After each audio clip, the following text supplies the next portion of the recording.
నమస్తే. వివేకం సినిమా అందరు చూసే ఉంటారు. అయితే ఈ సినిమాలో ఖచ్చితంగా రాజకీయాల్లో రాణించాలి అంటే, సీఎం కావాలంటే సెంటిమెంట్ ఖచ్చితంగా ఉండాలి, అది కూడా బలంగా ఉండాలి అన్న టైంలోనే వివేకం సినిమాకు సంబంధించి ఆద్యం పడింది.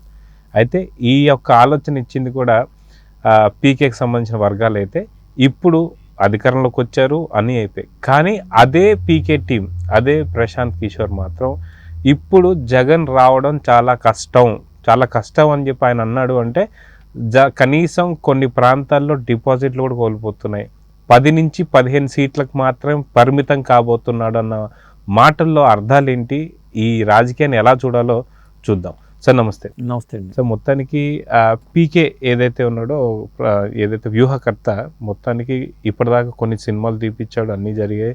కానీ మొత్తానికి ఏదీ లాభం లేదు, బయటకు వచ్చాడు, చాలా లేదు బయటకు వచ్చేది. జరిగిన తర్వాత ఇప్పుడు ఒకే ఒక మాట అంటున్నాడు, అసలు జగన్ వచ్చే ఛాన్సెస్ చాలా తక్కువ అని. దీన్ని ఎలా చూడాలంటారు? ఆయన కొండబద్దలు కొట్టిన మరీ చెప్తున్నాడండి పీకే. ఇవాళ మొదటిసారి కాదు, అంటే ముందు కూడా చెప్పాడు ఆయన. అవును. అంటే నేను అనుకోవటం ఏంటంటే, వాస్తవ పరిస్థితులు చెప్తాడు పీకే. ఆయన స్ట్రాటజిస్టు. అవును. పరిస్థితులు అంతా తెలుసు. ఆయన ఛత్తీస్గఢ్ భూపేష్ బఘేల్ గురించి కూడా ఆయన మాట్లాడి ఇదే సందర్భంగా ప్రస్తావించాడు. ఆయన ఇట్లాగ రెండోసారి జగన్మోహన్ రెడ్డి సీఎం అవ్వడు అని బల్లగుద్ది మరీ చెప్తున్నాడు ఆయన. అంటే పరిస్థితులు తెలియకుండా, అక్కడ పరిస్థితులు తెలియకుండా ఆయన మాట్లాడాడు కదా. అంటే రకరకాలుగా ఏమవుతుందంటే, ఇప్పుడు రకరకాల ఫేక్ సర్వేలు చేయించుకుంటాం. టైమ్స్ నౌ సర్వే అని, లేకపోతే చాణక్య సర్వే అని, లేకపోతే ఇంకో సర్వే అని చేయించుకుని పెట్టేస్తున్నారు. అది దానివల్ల ఏమవుతుందంటే కొంత అపోహలు ఏర్పడిపోతుంది. వీళ్ళే వచ్చేస్తారని అపోహలు ఏర్పడుతుంది. మనం ఏంటంటే ప్రశాంత్ కిషోర్ అనే వ్యక్తి మాటల్ని మనం నమ్మొచ్చు.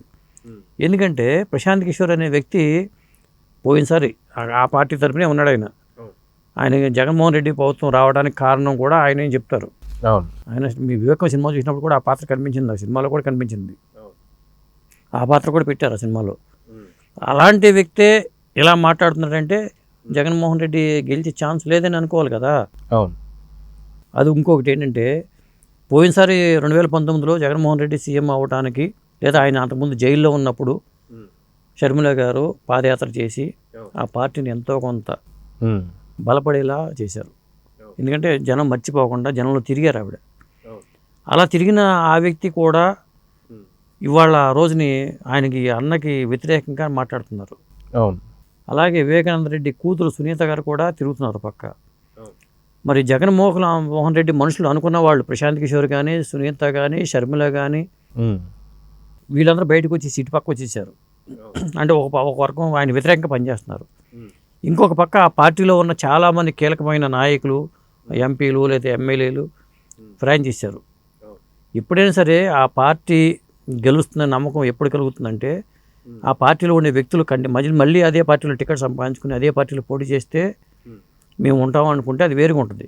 కానీ పార్టీని వదిలి వెళ్ళిపోతున్నారు. అలాంటప్పుడు ప్రశాంత్ కిషోర్ మాటలో వాస్తవం ఉందని అనుకోవాలి కదా. కాబట్టి నేనైతే ఆ తప్పేమనుకోవట్లా. ఆయన మాట్లాడింది 100% నిజమే. వాస్తవ పరిస్థితి అలా ఉండబట్టే ప్రశాంత్ కిషోర్ ఇలా మాట్లాడి ఉంటారు అనుకుంటున్నాను నేనైతే.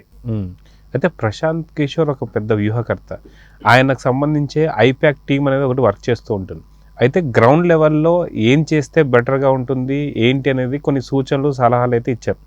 అయితే ఆయన సలహాలోనే గడప కన్నా ఒక ప్రోగ్రాం ఇచ్చినప్పుడు ప్రతి ఒక్క ఎమ్మెల్యే ప్రతిరోజు ఇన్ని కిలోమీటర్లు తిరగాలి, ఇన్ని ఇల్లు కవరప్ చేయాలని చెప్పేసి కొంత రిపోర్ట్స్ ఇవ్వడంతో, ఇవి ఎవరైతే సరిగ్గా తిరగలేనటువంటి కొడాలి నాని లాంటి వాళ్ళు కావచ్చు, వీళ్ళందరూ కూడా అన్నా నేను ఇప్పుడు తిరగలేను, పలానా ముహూర్తంలో తిరుగుతా, లేదా మా ఇంట్లో పెళ్ళి ఉందని ఇంకొక ఎమ్మెల్యే, ఇవన్నిటితోనే అక్కడే ఒక రాంగ్ ఫీడ్బ్యాక్ వచ్చింది. ఈ ఫీడ్బ్యాక్ వచ్చిన తర్వాత ఎవరో మన భాష రాని వాడు ఏదో చెప్తే నువ్వు ఎలా నమ్ముతావు అని చెప్పేసి అని కూడా జగన్ మీద రివర్స్ అయిన ఎమ్మెల్యేలు కూడా మనం చూసాం. సో ఇప్పుడు అలాంటి దగ్గర 3 సంవత్సరాల క్రితం నుంచే వాళ్ళు ఇచ్చిన స్ట్రాటజీ అంతా కూడా ఏది పాటిస్తలేదని చెప్పి బయటకు వచ్చేసారు వాళ్ళంతా. సో ఇప్పుడు ఇంత కరాఖండిగా అసలుకి జగన్ ఈసారి సీఎం కాడు అన్నాడంటే ఎన్ని సీట్లు వచ్చే అవకాశం ఉందనుకోవచ్చు? ఇప్పుడు ఆయన మాటలు బట్టి చూసుకుంటే నాకు తెలిసి ఒక 20 సీట్లు కూడా వచ్చే వాతావరణం కనబట్టలేదండి. అంటే ఆయన ఏమంటాడంటే, డబ్బులు పంచి పెడుతున్నారు తప్పితే సంక్షేమం మీద దృష్టి పెట్టారు తప్పితే డెవలప్మెంట్ ఏది ఒక్కడన్నా మీరు డెవలప్ చేశారా అనే ప్రశ్న ఇవాళ పీటీఐ వార్తా సంస్థ చేసిన ఇంటర్వ్యూలో ఆయన అన్న మాటలు వింటే, అంటే ఇంత అబ్జర్వేషన్ ఆయన చేస్తున్నాడు. ఒక స్ట్రాటజిస్ట్గా ఇక్కడ పనిచేసి ఉన్నాడు కాబట్టి ఆయనకు అవగాహన ఉంది. మరి ఆయన ఇచ్చిన సలహాలు ఏంటి అప్పుడు మీరు అంటే బహుశా ఈ సంక్షేమ పథకాల మీద అంతా ఆయన స్ట్రాటజీనే కదా, అవును. ఒక స్ట్రాటజిస్ట్గానే ఆయన ఇచ్చిన సలహాలే. మరి ఈయన డెవలప్మెంట్కి సంబంధించి కూడా ఇచ్చి ఉంటాడు, మరి దాన్ని విస్మరించి ఉంటారు, డబ్బులు లేకపోవడంతో విస్మరించి ఉంటారు. జరగలేదు, డెవలప్మెంట్ జరగలేదు. అవును. ఏ గవర్నమెంట్ అయినా 5 ఏళ్ళు ఒకసారి ఉందంటే, అధికారంలో ఉందంటే ఆటోమేటిక్ వ్యతిరేకత వచ్చేస్తుందండి, అందులో అనుమానం ఏమీ లేదు. అది వచ్చిందని అబ్జర్వ్ చేసాడు కాబట్టి ఆయన వాళ్ళు మాట్లాడాడు, ఆ ఇంటర్వ్యూలో బహిరంగంగా చెప్పాడు ఆయన, ఎట్టి పరిస్థితుల్లో రాదు అని ఖరాఖండిగా చెప్పేస్తాడు ఆయన. అంతకుముందు కూడా ఆయన సర్వే చేయించాడు, ఆ సర్వే కూడా జగన్మోహన్ రెడ్డి రాదని తేల్చి చెప్పినట్టు చెప్పాడు ఆయన. ఇప్పుడు సర్వే సంస్థ కాదు కానీ ఆయన ఒపీనియన్గా చెప్పుకొచ్చాడు ఇంటర్వ్యూలో. ఒపీనియన్ ప్రకారం చూసుకుంటే జగన్మోహన్ రెడ్డి రాడని చెప్పాడు. అది అవడానికి అవకాశం ఉంది, ఎందుకంటే ఇటు పక్క ఉన్న వాళ్ళందరూ వ్యతిరేకంగా పనిచేస్తున్నారు.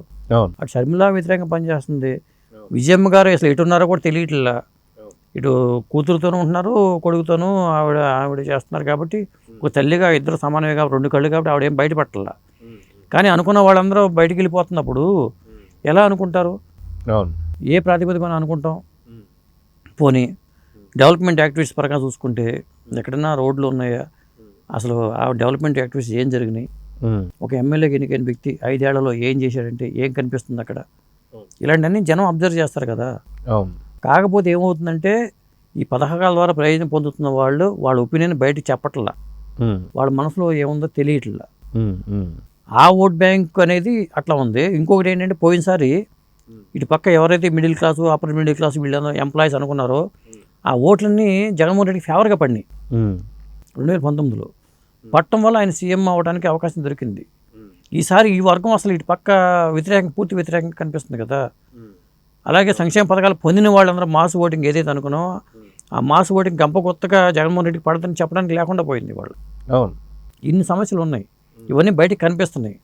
కనిపిస్తున్నప్పుడు ఎట్లా అనుకుంటాం జగన్మోహన్ రెడ్డి గవర్నమెంట్ వస్తుందని ఎలా అనుకుంటాం? కాబట్టి ప్రశాంత్ కిషోర్ మాటల్లో చాలా వరకు వాస్తవం ఉందని నేనైతే అనుకుంటున్నా. ఇవాళ ఆయన చెప్పిన స్టేట్మెంట్ కానీ ఆ ఇంటర్వ్యూ చదివితే నాకైతే అనిపించింది ఏంటంటే ఒక జర్నలిస్ట్గా కూడా ఆయన బాగా అబ్జర్వ్ చేసాడు అనేది అనిపిస్తుంది. అయితే ఇప్పుడు ఈ మధ్యలో చంద్రబాబు నాయుడు మీద స్కెచ్ వేసి మరి పెన్షన్లు ఏదైతే జరుగుతున్నాయో, ఎండకి ఈ యొక్క ముసలి వృద్ధ శవాలు అయితే తేలుతున్నాయో శవ రాజకీయాలు చేస్తుంది జగన్మోహన్ రెడ్డి. అయితే ఇవి కూడా విఫలం చెంది ఇప్పుడు జగన్కే తగులుకున్నాయి. ఎందుకంటే వాళ్ళ పార్టీకి సంబంధించిన నేతలే అంటున్నారు ఇది చేయడం చాలా తప్పు, అది కాక ఇది జగన్మోహన్ రెడ్డి చేయిస్తున్నాడని చెప్పుకుంటున్నారు కొంతమంది. ఇలా చూసుకుంటూ వెళ్తే అసలుకి ఈసారి జగన్మోహన్ రెడ్డికి చాలా పెద్ద ప్రమాదమే జరగబోతుంది. ఒకవేళ ఓడిపోయిన వెంటనే జైలు జీవితమే లైఫ్ లాంగ్ అన్నట్టు కూడా కొన్ని విమర్శలు వస్తాయి. దాని మీద మీరేమో? దీని మీద కూడా నేను చెప్పడం కన్నా ఆయనకి పనిచేసిన స్ట్రాటజిస్ట్ ప్రశాంత్ కిషోర్ చెప్పడమే బెటరు. ఆయన ఏంటంటే ఒక సందర్భంగా ఈ ఇంటర్వ్యూలో కొంత విషయం చెప్పుకొచ్చాడు. నేను అనుకోవడం ఏంటంటే దీనికి సీక్వెల్ కూడా ఉంటుంది అనుకుంటున్నా. ఆ ఇంటర్వ్యూకి కొనసాగింపు ఎన్నికల లోపు మళ్ళీ ఆయన ప్రత్యేకించి ఏపీ రాజకీయాల మీదే దృష్టి పెట్టి డీటెయిల్గా ఆయన దగ్గర ఖచ్చితంగా రిపోర్ట్ ఉంటుంది. ఆయన ఒక టీం పనిచేస్తున్నాయి కాబట్టి పనిచేసి ఉన్నారు కాబట్టి తెప్పించుకుంటాడు. ఆయన తెప్పించుకుని డీటెయిల్గా ఇస్తాడు. అది మనం చెప్పడం కానీ ఆయన చెప్పడం బెటరు. అలాగే సర్వే సంస్థలు కూడా ఏ సర్వేని నమ్మడానికి వీలు లేదండి. వాళ్ళ ఎవరు సరే ఖచ్చితంగా ఇస్తారని డబ్బులు పెట్టుకుని చేయించుకుని సర్వేలు ఇచ్చే ఉన్నాయి. అలాగే ఒక సర్వే రిపోర్ట్ వస్తే దాన్ని టీడీపీలో మార్పులు చేసేసి కూడా చెప్పేస్తున్నారు. టీడీపీకి అనుకూలంగా ఇచ్చిన సర్వే రిపోర్ట్ వచ్చిందనుకోండి, ఆ రిపోర్ట్లో ఫిగర్లని మార్చేసేసి ఇది పలానా సర్వే లాగా అని చెప్పి మార్చేసి ఇచ్చేస్తున్నారు వాళ్ళు. కాబట్టి సర్వే రిపోర్ట్లన్నీ పట్టించుకోవాల్సిన అవసరమే లేదు. ఇంకొకటి ఏంటంటే మౌత్ టాక్ అయితే జగన్మోహన్ రెడ్డి ఓడిపోతాడనే మౌత్ టాక్ జనంలో వచ్చేసింది ఆల్రెడీ. సొంత పులివెందల్లో కూడా అదే వచ్చింది. అటు రాయలసీమలో కానీ అటు ఉత్తరాంధ్రలో కానీ ముఖ్యంగా ఏంటంటే ఈస్ట్ వెస్ట్ కృష్ణా గుంటూరులో టీడీపీ స్వీప్ అనేది బాగా వినిపిస్తుందండి. అలాగే నెల్లూరు కానీ ఇటు పక్కన ప్రకాశం జిల్లా కానీ ఉంది, అనుకూలంగా ఉంది. రాయలసీమలో నేను ఏమన్నా వైసీపీకి ఫెచ్చింగ్ ఉందనుకుంటే అక్కడ రిపోర్ట్లు తెప్పించుకుంటే అక్కడ కూడా అనుకూలంగా ఏమి లేదనేది తెలిసిపోతుంది. కాబట్టి ప్రశాంత్ కిషోర్ మాటలు నేను ఈ వచ్చిన రిపోర్ట్స్ని చూసుకుంటే అని చెప్పింది అబద్ధం కాదు, నిజమే అవడానికి అవకాశాలు ఎక్కువ ఉన్నాయి. సో మొత్తానికి ప్రశాంత్ కిషోర్ పేల్చినటువంటి బాంబు మాత్రం జగన్కి ఇంకొక బాంబు. ఎందుకంటే ఒక పక్కన ఇద్దరు చెల్లెళ్ళు, ఒక పక్కన అయితే తల్లి ఎటువైపు ఉందో తెలియని పరిస్థితి ఇంకోవైపు. అది కాకుండా కడప ప్రజలు కావచ్చు వీళ్ళందరూ కూడా ఇప్పుడు రిటర్న్ చెప్పులతో పాటు బిందెలతో కూడా దాడి చేసినటువంటి పరిస్థితి మనం చూసాం కాబట్టి సో అతి తొందరలో ప్రజలు ఒక మంచి నిర్ణయం తీసుకొని ఒక మంచి పార్టీకి ఓటేయాలని అయితే కోరుకుందాం. నమస్తే సార్. నమస్తే.